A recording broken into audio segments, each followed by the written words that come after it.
Good morning.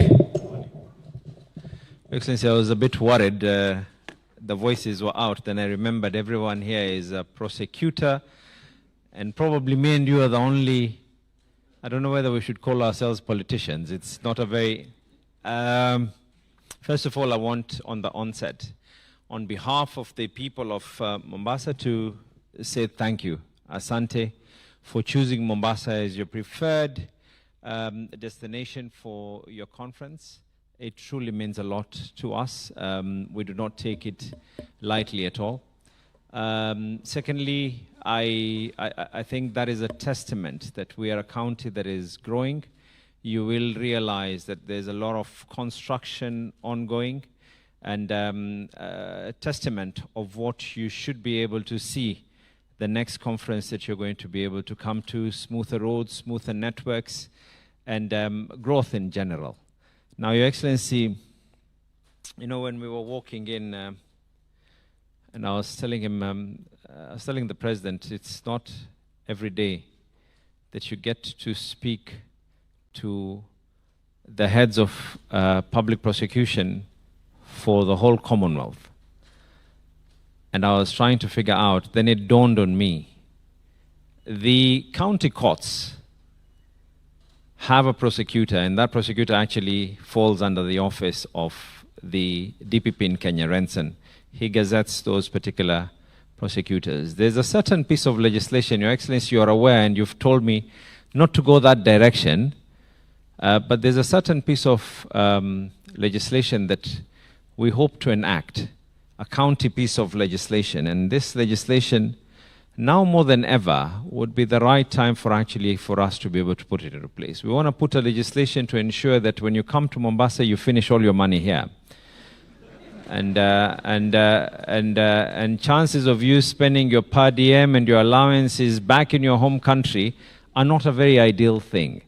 I'm hoping, Your Excellency, that this year's theme is building partnerships through international cooperation in the fight against money laundering, terrorism, terrorism financing, and transnational organized crime. The next one that we hope will still be in Mombasa, we need to have a shorter part of it, and I wanted it to be called Building Partnership through International Cooperation on the Fight Against Not Spending Your Money in Mombasa. It's simple, shorter. And you know, the logo of the DPP has something that actually goes hand in hand with what it is that I'm saying. It says mashtaka yenye haki na usawa. Translated into English means prosecution that has justice and fairness. And no fair way, and there'll be no justice to the fact that you come and enjoy Mombasa, and we say a big thank you, but there'll be no fairness if you don't finish your money here. So with those very many words, I want to say once again thank you. Asanteni kwa kuja Mombasa. Your Excellency, mambo yetu ya Kenya tutazungumza kwa mhadhara mwingine. Kwa leo tuwakaribishe wageni. Thank you very much and be blessed. Asanteni sana.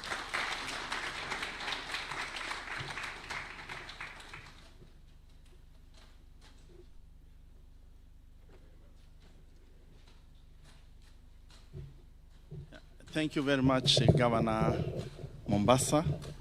It is now my singular pleasure and honor to invite His Excellency the President. May we be all upstanding as he speaks to us.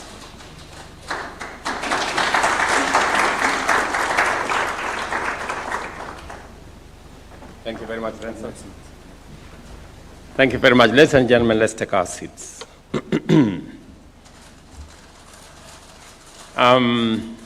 Allow me to join the Governor of Mombasa in welcoming all of you to Kenya, especially friends who are coming from afar in our continent, in other continents, members of the Commonwealth.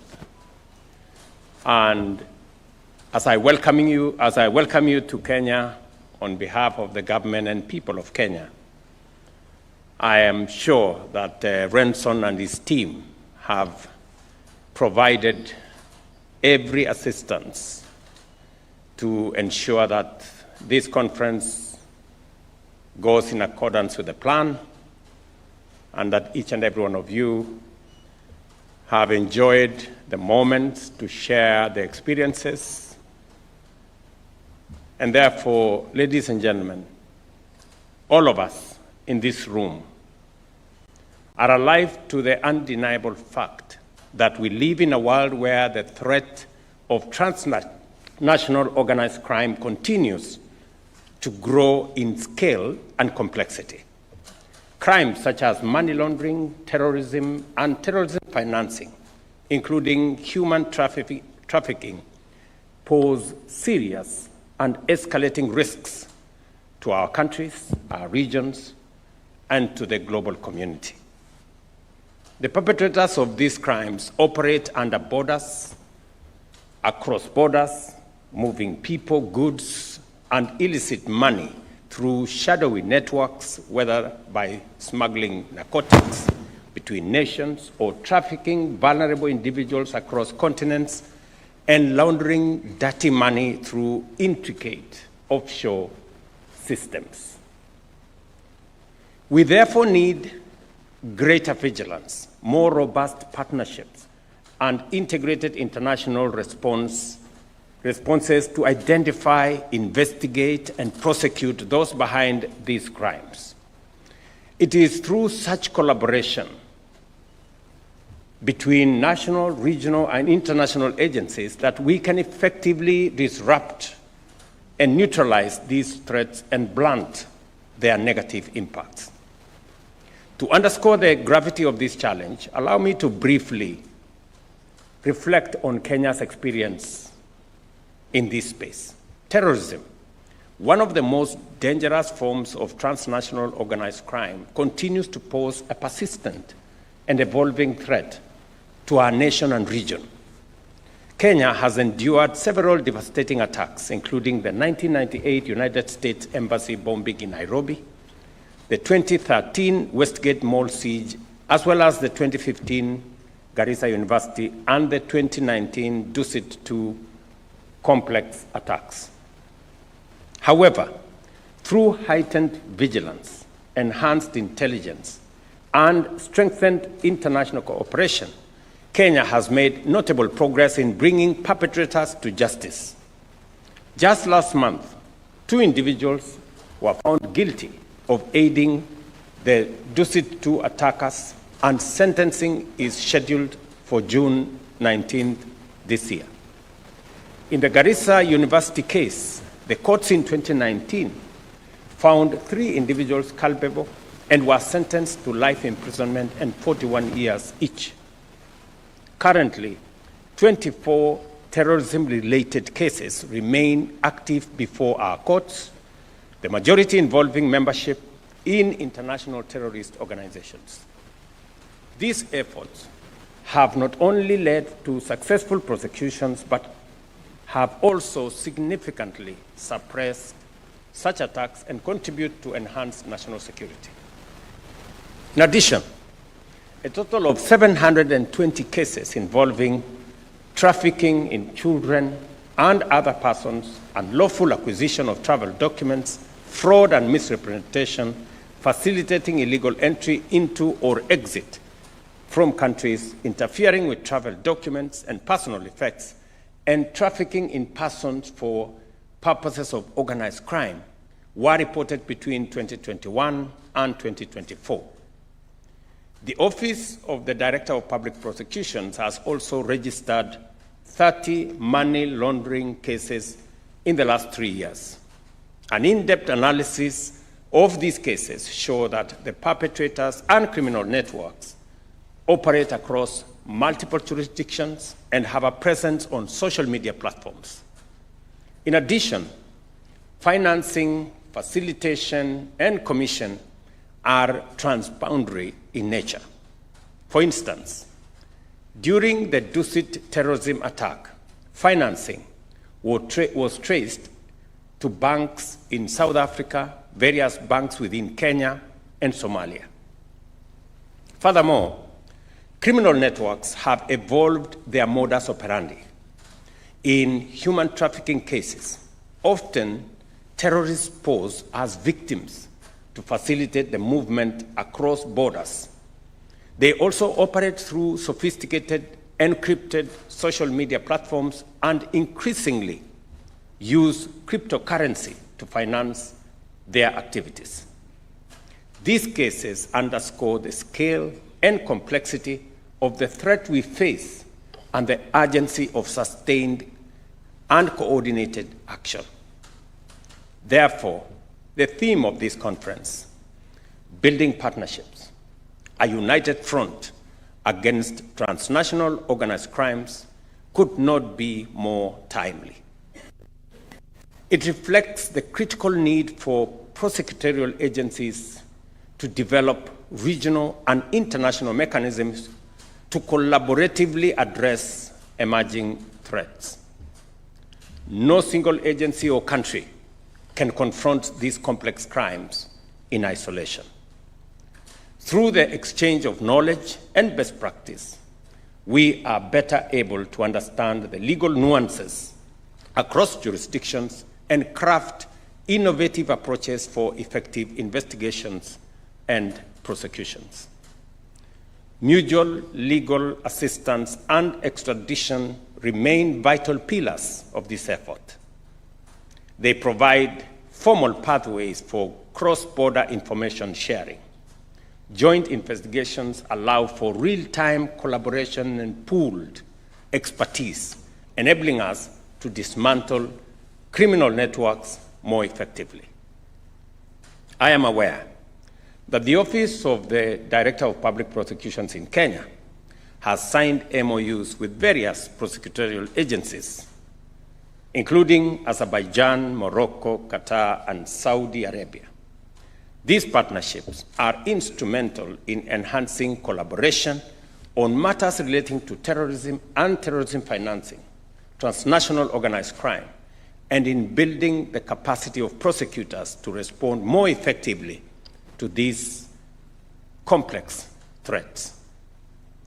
We must also work towards the harmonization of legal frameworks, align national laws across jurisdictions is essential to building a truly global front against transnational organized crime. Equally important is the vigorous pursuit of asset tracing, confiscation, and forfeiture. Denying criminal enterprises the proceeds of their illicit activities is key to undermining their operations. I challenge the heads of prosecution agencies here to give priority to this particular endeavor. On our part, Kenya is committed to enhancing the resources and capacity of the Office of the Director of Public Prosecutions to lead these efforts both regionally and internationally. Importantly, the revamping of our anti-money laundering and asset forfeiture framework is a testament to our commitment. It reflects our pursuit of greater specialization, stronger institutions, and high-quality investigations. The government of Kenya remains committed to upholding the rule of law and advancing a human rights-centered approach to prosecution and pursuit of justice. Ladies and gentlemen, this conference has offered a valuable platform to share experiences, learn from one another, and explore innovative solutions to the emerging threats facing our countries. I look forward to the recommendations from this gathering and assure you of the Government of Kenya's full support in funding and empowering the Office of the Director of Public Prosecution for their implementation effectively. And allow me to say one more thing. In the conversations I had earlier with friends and colleagues, the place of technology in supporting governance in general, criminal justice and prosecutions in particular cannot be gainsaid. We have seen the evolution of use of technology in many spaces. At the moment in Kenya, we are using technology to collect our taxes. We are using technology to deploy support for farmers in our input program. We're using technology on our universal health coverage plan. We are using technology in many aspects. And we have seen the robust use of technology in the criminal justice system, in matters relating to scheduling of cases, hearing of some cases. And therefore, I want to encourage prosecutors, the directors of public prosecution in our Commonwealth, to leverage on technology and to see how we can better use technology, especially when we are tackling crimes that go beyond physical borders. Some of those crimes are committed with the support of technology. And it therefore makes sense for us to leverage on technology to deal with the challenges that today face our nations. And therefore, as we look at the future, where is the place of technology? As technology is abused by criminals and people engaging in crime, how do we better use technology to enhance the efficiency and the efficacy of what we are doing in matters prosecution and ensuring that there is the rule of law? As you are aware, the era of artificial intelligence is here with us.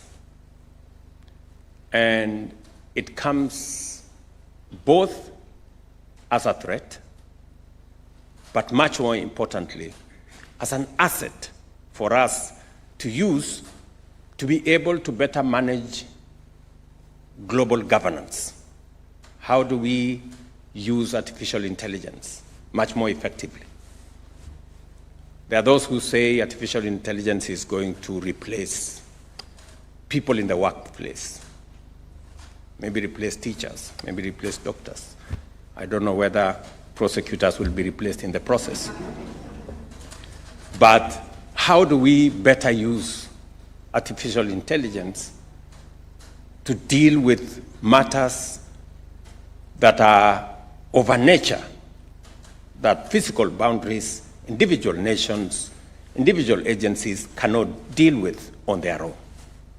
And therefore, the leadership of the Commonwealth, heads of prosecuting agencies, it is my encouragement to you that you begin to see how we can leverage on technology, how we can leverage on artificial intelligence to be able to support the efficiency of delivery of justice through the criminal justice system.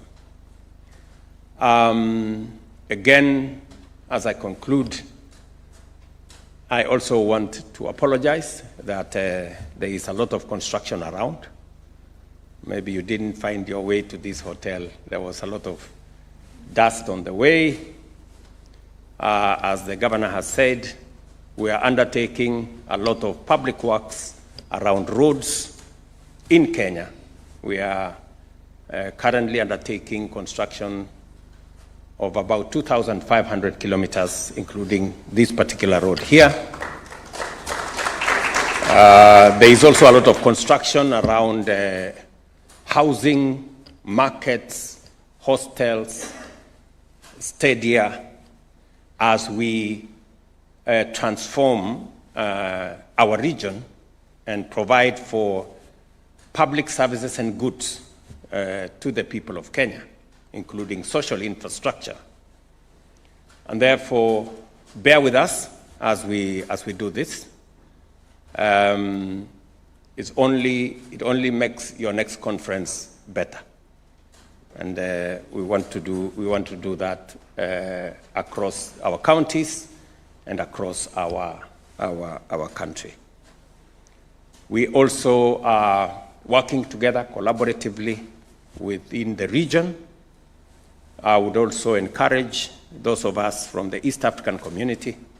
I see my friends from Tanzania here, my friends from Uganda, that even as we build the Commonwealth network, let's also see how we can leverage on the East African community to better coordinate action around the issues that are of concern to this conference. Let me also say that there is an opportunity within the Africa Union that as we undertake the reform of the Africa Union, we can better collaborate as countries in this region to see how we can build greater synergy in all spaces as we work on the Africa Continental Free Trade Area, as we look at what our financial institutions are doing.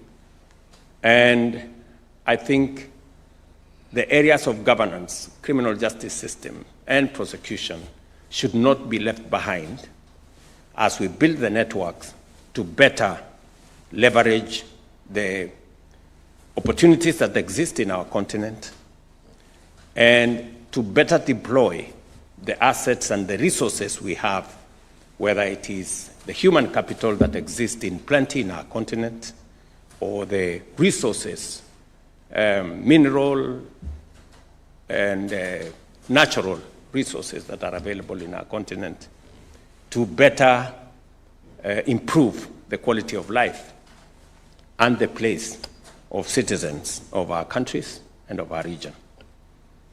Ladies and gentlemen, it is now my pleasure to declare the 23rd Commonwealth Heads of Prosecuting Agencies Conference closed. Thank you very much. I wish you the very best. Thank you. Another hearty